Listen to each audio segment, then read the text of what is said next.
بسم الله الرحمن الرحيم. الحمد لله الذي أنزل على عبده الكتاب ولم يجعل له عوجا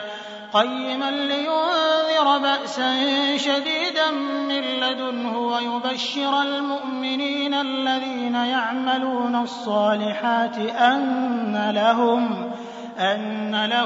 أجرا حسنا ماكثين فيه أبدا وينذر الذين قالوا اتخذ الله ولدا ما لهم به من علم ولا لآبائهم كبرت كلمة تخرج من أفواههم إن يقولون إلا كذبا فلعلك باخع نفسك على آثارهم إن لم يؤمنوا بهذا الحديث أسفا إنا جعلنا ما على الأرض زينة لها لنبلوهم أيهم أحسن عملا وإنا لجاعلون ما عليها صعيدا جرزا أم حسبت أن أصحاب الكهف والرقيم كانوا من آياتنا عجبا إذ أوى الفتية إلى الكهف فقالوا ربنا آتنا من لدنك رحمة وهيئ لنا من أمرنا رشدا فضربنا على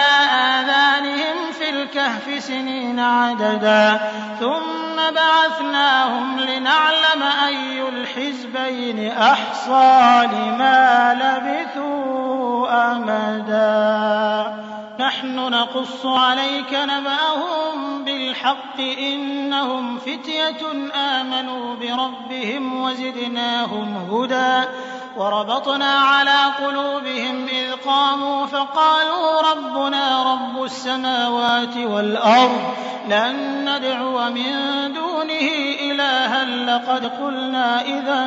شططا هؤلاء قومنا اتخذوا من دونه آلهة لولا يأتون عليهم بسلطان بين فمن أظلم ممن افترى على الله كذبا وإذ اعتزلتموهم وما يعبدون إلا الله فأووا إلى الكهف ينشر لكم ربكم من رحمته ويهيئ لكم من أمركم مرفقا وترى الشمس إذا طلعت تزاور عن كهفهم ذات اليمين وإذا غربت تقرضهم ذات الشمال وهم في فجوة منه ذلك من آيات الله من يهد الله فهو المهتد ومن يضلل فلن تجد له وليا مرشدا وتحسبهم أيقاظا وهم رقود ونقلبهم ذات اليمين وذات الشمال وكلبهم باسط ذراعيه بالوصيد لو اطلعت عليهم لوليت منهم فرارا ولملئت منهم رعبا وكذلك بعثناهم ليتساءلوا بينهم قال قائل منهم كم لبثتم قالوا لبثنا يوما أو بعض يوم قالوا ربكم أعلم بما لبثتم فبعثوا أحدكم بورقكم هذه إلى المدينة فلينظر أيها أزكى طعاما فليأتكم برزق منه وليتلطف ولا يشعرن بكم أحدا إنهم إن يظهروا عليكم يرجموكم أو يعيدوكم في ملتهم ولن تفلحوا إذا أبدا وكذلك أعثرنا عليهم ليعلموا أن وعد الله حق وأن الساعة لا ريب فيها إذ يتنازعون بينهم أمرهم فقالوا ابنوا عليهم بنيانا ربهم أعلم بهم قال الذين غلبوا على أمرهم أمرهم لنتخذن عليهم مسجدا سيقولون 3 رابعهم كلبهم ويقولون 5 سادسهم كلبهم رجما بالغيب ويقولون 7 وثامنهم كلبهم قل ربي أعلم بعدتهم ما يعلمهم إلا قليل فلا تمار فيهم إلا مراء ظاهرا ولا تستفت فيهم منهم أحدا ولا تقولن لشيء إني فاعل ذلك غدا إلا أن يشاء الله واذكر ربك إذا نسيت وقل عسى أن يهديني ربي لأقرب من هذا رشدا ولبثوا في كهفهم 300 سنين وازدادوا 9 قل الله أعلم بما لبثوا له غيب السماوات والأرض أبصر به وأسمع ما لهم من دونه من ولي ولا يشرك في حكمه أحدا واتل ما أوحي إليك من كتاب ربك لا مبدل لكلماته ولن تجد من دونه ملتحدا واصبر نفسك مع الذين يدعون ربهم بالغداة والعشي يريدون وجهه ولا تعد عيناك عنهم تريد زينة الحياة الدنيا ولا تطع من أغفلنا قلبه عن ذكرنا واتبع هواه وكان أمره فرطا وقل الحق من ربكم فمن شاء فليؤمن ومن شاء فليكفر إنا أعتدنا للظالمين نارا أحاط بهم سرادقها وإن يستغيثوا يغاثوا بماء كالمهل يشوي الوجوه بئس الشراب وساءت مرتفقا إن الذين آمنوا وعملوا الصالحات إنا لا نضيع أجر من أحسن عملا أولئك لهم جنات عدن تجري من تحتهم الأنهار يحلون فيها من أساور من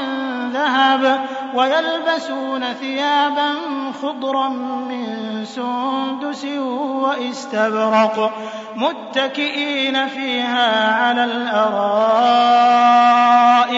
نعم الثواب وحسنت مرتفقا واضرب لهم مثلا الرجلين جعلنا لأحدهما جنتين من أعناب وحففناهما بنخل وجعلنا بينهما زرعا كلتا الجنتين آتت أكلها ولم تظلم منه شيئا وفجرنا خلالهما نهرا وكان له ثمر فقال لصاحبه وهو يحاوره أنا أكثر منك مالا وأعز نفرا ودخل جنته وهو ظالم لنفسه قال ما أظن أن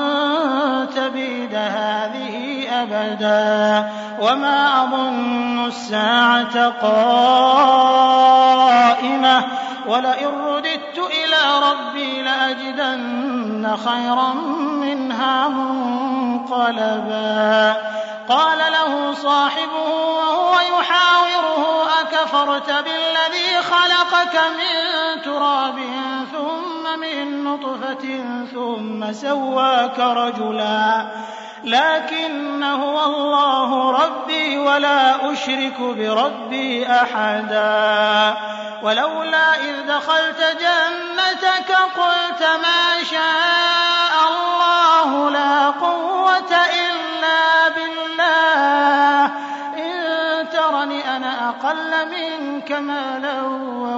حسابا فعسى ربي أن يؤتيني خيرا من جنتك ويرسل عليها حسبانا من السماء فتصبح صعيدا زلقا أو يصبح ماؤها غورا فلن تستطيع له طلبا وأحيط بثمره فأصبح يقلب كفيه على ما أنفق فيها وهي خاوية على عروشها ويقول يا ليتني لم أشرك بربي أحدا ولم تكن له فئة ينصرونه من دون الله وما كان منتصرا هنالك الولاية لله الحق هو خير ثوابا وخير عقبا واضرب لهم مثل الحياة الدنيا كماء أنزلناه من السماء فاختلط به نبات الأرض فأصبح هشيما تذروه الرياح وكان الله على كل شيء مقتدرا المال والبنون زينة الحياة الدنيا والباقيات الصالحات خير عند ربك ثوابا وخير أملا ويوم نسير الجبال وترى الأرض بارزة وحشرناهم فلم نغادر منهم أحدا وعرضوا على ربك صفا لقد جئتمونا كما خلقناكم أول مرة بل زعمتم أن لن نجعل لكم موعدا ووضع الكتاب فترى المجرمين مشفقين مما فيه ويقولون يا ويلتنا ما لهذا الكتاب لا يغادر صغيرة ولا كبيرة إلا أحصاها ووجدوا ما عملوا حاضرا ولا يظلم ربك أحدا وإذ قلنا للملائكة اسجدوا لآدم فسجدوا إلا إبليس كان من الجن ففسق عن أمر ربه أفتتخذونه وذريته أولياء من دوني وهم لكم عدو بئس للظالمين بدلا ما أشهدتهم خلق السماوات والأرض ولا خلق أنفسهم وما كنت متخذ المضلين عضدا ويوم يقول نادوا شركائي الذين زعمتم فدعوهم فلم يستجيبوا لهم وجعلنا بينهم موبقا ورأى المجرمون النار فظنوا أنهم مواقعوها ولم يجدوا عنها مصرفا ولقد صرفنا في هذا القرآن للناس من كل مثل وكان الإنسان أكثر شيء جدلا وما منع الناس أن يؤمنوا إذ جاءهم الهدى ويستغفروا ربهم إلا أن تأتيهم سنة الأولين أو يأتيهم العذاب قبلا وما نرسل المرسلين إلا مبشرين ومنذرين ويجادل الذين كفروا بالباطل ليدحضوا به الحق واتخذوا آياتي وما أنذروا هزوا ومن أظلم ممن ذكر بآيات ربه فأعرض عنها ونسي ما قدمت يداه إنا جعلنا على قلوبهم أكنة أن يفقهوه وفي آذانهم وقرا وإن تدعهم إلى الهدى فلن يهتدوا إذا أبدا. وربك الغفور ذو الرحمة لو يؤاخذهم بما كسبوا لعجل لهم العذاب بل لهم موعد لن يجدوا من دونه موئلا. وتلك القرى أهلكناهم لما ظلموا وجعلنا لمهلكهم موعدا. وإذ قال موسى لفتاه لا أبرح حتى أبلغ مجمع البحرين أو أمضي حقبا فلما بلغا مجمع بينهما نسيا حوتهما فاتخذ سبيله في البحر سربا فلما جاوزا قال لفتاه آتنا غداءنا لقد لقينا من سفرنا هذا نصبا. قال أرأيت إذ أوينا إلى الصخرة فإني نسيت الحوت وما أنسانيه إلا الشيطان أن أذكره واتخذ سبيله في البحر عجبا. قال ذلك ما كنا نبغ فارتدا على آثارهما قصصا.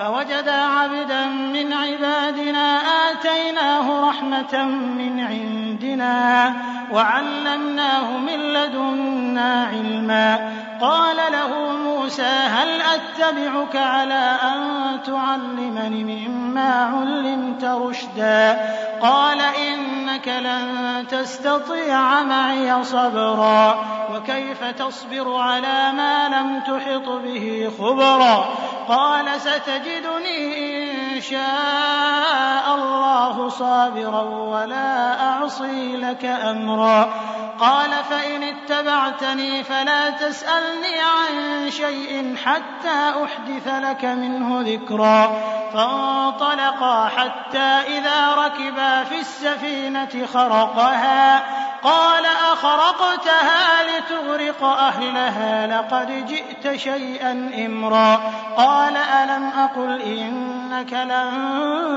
تستطيع معي صبرا. قال لا تؤاخذني بما نسيت ولا ترهقني من أمري عسرا.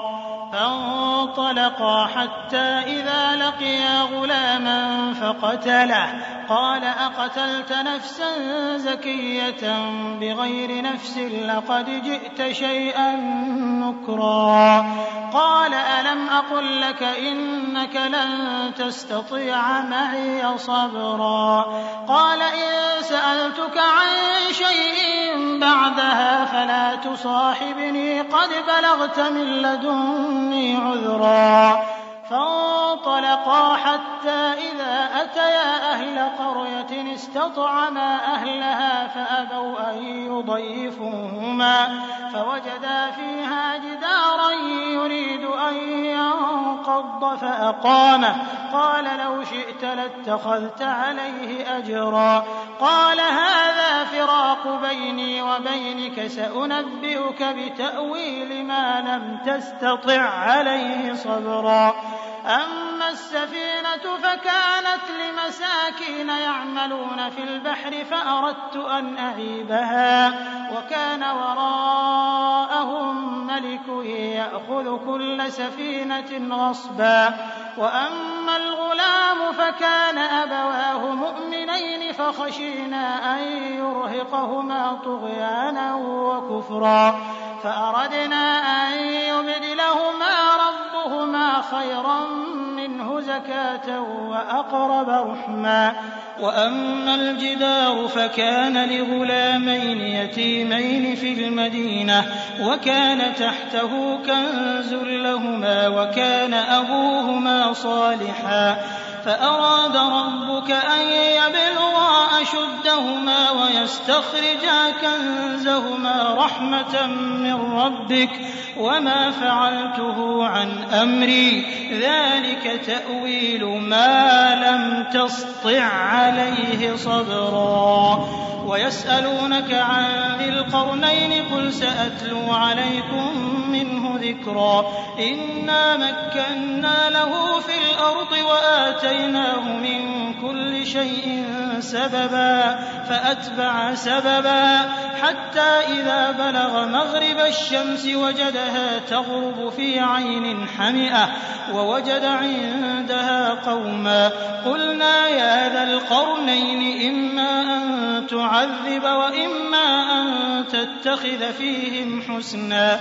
قال أما من ظلم فسوف نعذبه ثم يرد إلى ربه فيعذبه عذابا نكرا وأما من آمن وعمل صالحا فله جزاء الحسنى وسنقول له من أمرنا يسرا ثم أتبع سببا حتى إذا بلغ مطلع الشمس وجدها تطلع على قوم لم نجعل لهم من دونها سترا كذلك وقد أحطنا بما لديه خبرا ثم أتبع سببا حتى إذا بلغ بين السدين وجد من دونهما قوما لا يكادون يفقهون قولا قالوا يا ذا القرنين إن يأجوج ومأجوج مفسدون في الأرض فهل نجعل لك خرجا على أن تجعل بيننا وبينهم سدا قال ما مكني فيه ربي خير فأعينوني بقوة أجعل بينكم وبينهم ردما آتوني زبر الحديد حتى إذا ساوى بين الصدفين قال انفخوا حتى إذا جعله نارا قال آتوني أفرغ عليه قطرا فما استطاعوا أن يظهروه وما استطاعوا له نقبا قال هذا رحمة من ربي فإذا جاء وعد ربي جعله دكا وكان وعد ربي حقا وتركنا بعضهم يومئذ يموج في بعض ونفخ في الصور فجمعناهم جمعا وعرضنا جهنم يومئذ للكافرين عرضا الذين كانت أعينهم في غطاء عن ذكري وكانوا لا يستطيعون سمعا أفحسب الذين كفروا أن يتخذوا عبادي من دوني أولياء إنا أعتدنا جهنم للكافرين نزلا قل هل ننبئكم بالأخسرين أعمالا الذين ضل سعيهم في الحياة الدنيا وهم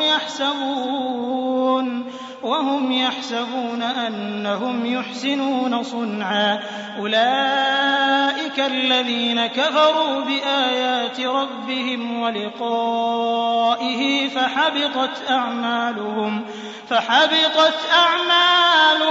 فلا نقيم لهم يوم القيامة وزنا ذلك جزاؤهم جهنم بما كفروا واتخذوا آياتي ورسلي هزوا إن الذين آمنوا وعملوا الصالحات كانت لهم جنات الفردوس نزلا خالدين فيها لا يبغون عنها حولا قل لو كان البحر مدادا لكلمات ربي لنفد البحر قبل أن تنفد كلمات ربي ولو جئنا بمثله مددا قل إنما أنا بشر مثلكم يوحى إلي أنما إلهكم إله واحد فمن كان يرجو لقاء ربه فليعمل عملا صالحا ولا يشرك بعبادة ربه به أحد